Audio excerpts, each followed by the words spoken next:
Okay, so we are group 9 and I am Sundhu Lakmali, and my other two group members are Viraj Tanushka and Hans Sankar.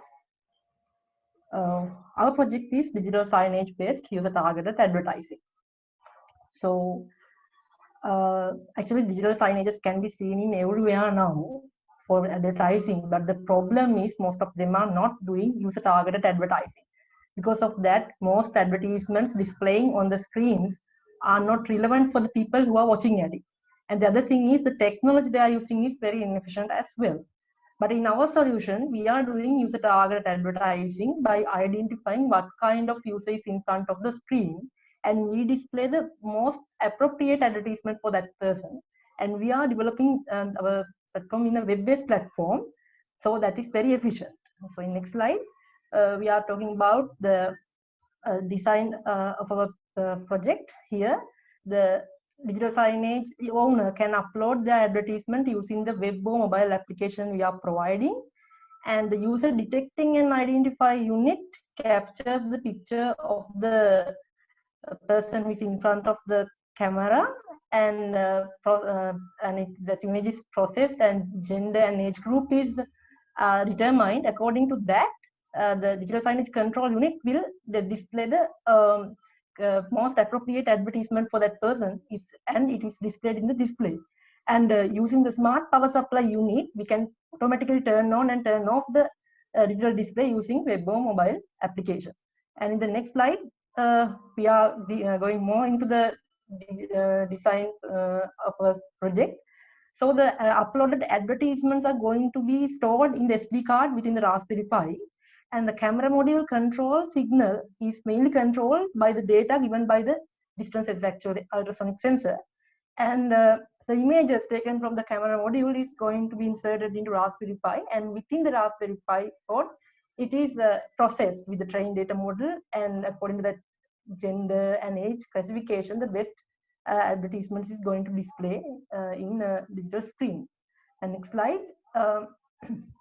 is actually age group and gender classification, which is very important in our project. Actually, this part has been already implemented by us. So we used convolutional neural networks, and we used a trained data model, which was trained with Caffe framework, and we used OpenCV libraries to work with these trained models.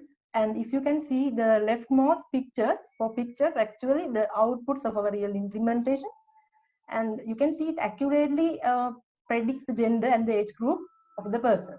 And in the next slide, we are concerning about the ER diagram. So the main relations are administration manages the customer, administration means us, and the customer means the digital signage owner, who is uniquely identified by a composite key, which is customer ID and the device ID, and customer upload the advertisement, or all the advertisements are uniquely identified by an ID, and the customer schedules working time for the digital signage. That within that time period, the digital signage display will be turned on and turned off. The next slide, we are concerning about the UI designing of our project. So basically we have 6 options in the dashboard. We display some important messages to the users like device temperature.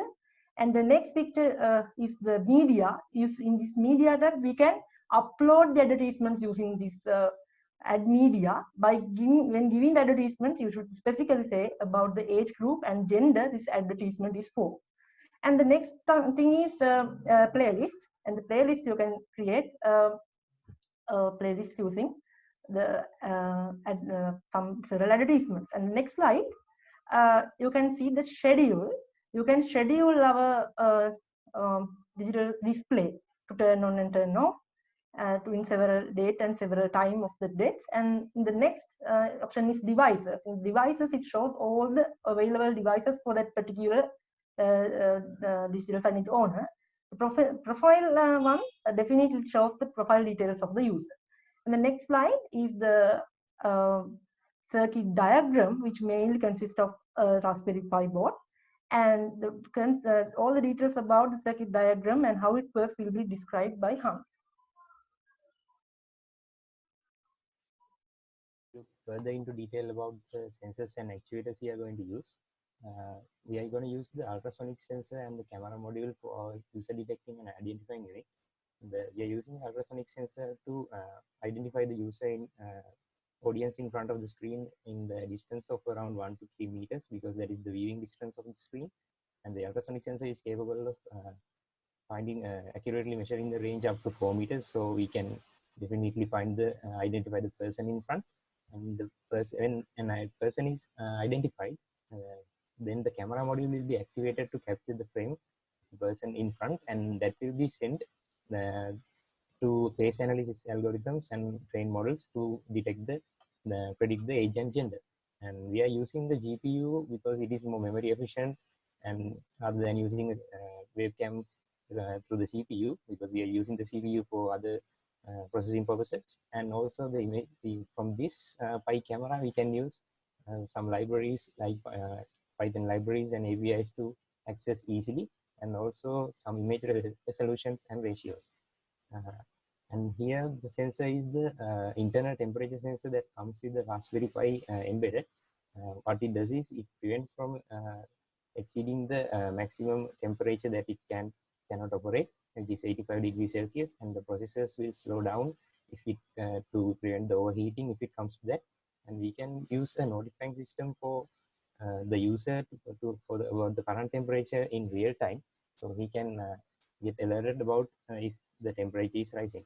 And also we are using a 5-volt relay here. We are using the relay because we are going to turn the screen on off automatically, and it is more convenient. This relay is more convenient because it is powerful enough to work with switching of high voltage purposes. And the next slide. And here is our budget about components we are going to use, and the effective cost to build one product for the project is around 9,000 rupees. And the controlling platform, our main device is the Raspberry Pi 3 model, and Raspbian OS comes preloaded with it with Python programming language, and the CPU is powerful enough to run the face detect algorithms and models. And the GPU is used for the processing of the camera module. As I said, it is connected through the camera serial interface, as you can see in this diagram. And the other hardware interfaces we are using to connect the other nodes are the GPIO ports for the distance sensors, and the cooling fan, and the relay module. And the HDMI port will be used for the digital screen connectivity. Next slide. And if you look at the network interfaces consistent in the Raspberry Pi, there's an Ethernet port for networking, and also it consists of a Wi-Fi network interface, which the users can use either of them. And if you look at the reliability, we thought if a network failure occurs, it can shut down our system. But here what we thought was we are going to upload the media through the web application. When the user uploads it will be stored in the micro SD locally. So we can process from the SD card because we have the data and the playlist to display the content.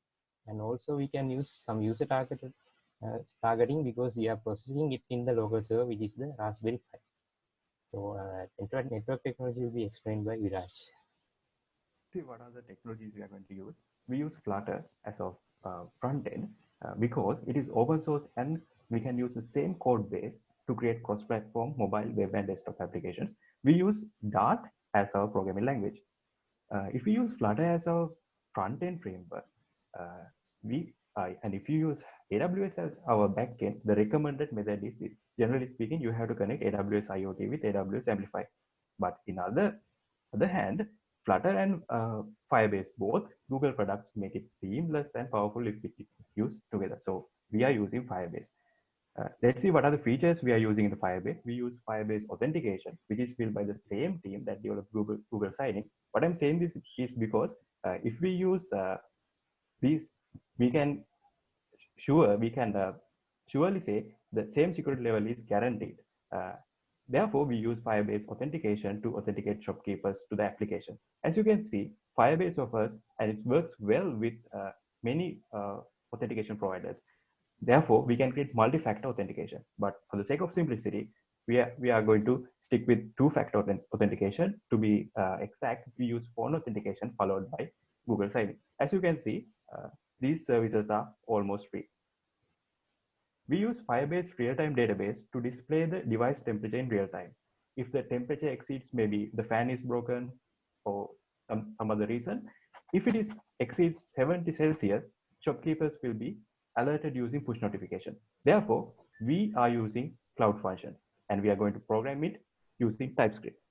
And we use Cloud Firestore to store data such as user profile details, media links, and other sensitive data. If you look closely, these services are pretty enough to our project. So even rather, I would say it's pretty enough for a small level startup. The most important part is since we are dealing with media content, we're going to use cloud storage to store all the media content. These are the exact screenshots I have taken from the Firebase free plan. As you can see, they offer 5 GB storage for free, which is pretty enough. And if we come to the Firebase hosting, we use Firebase hosting to host our web application, and it comes with 10 GB free. When we compare to S3 bucket in AWS, we got 15 GB for free. So I would highlight something with the, we have SSL certificate for free, and the Firebase hosting offers free SSL certificate, which guarantee the security of the web application.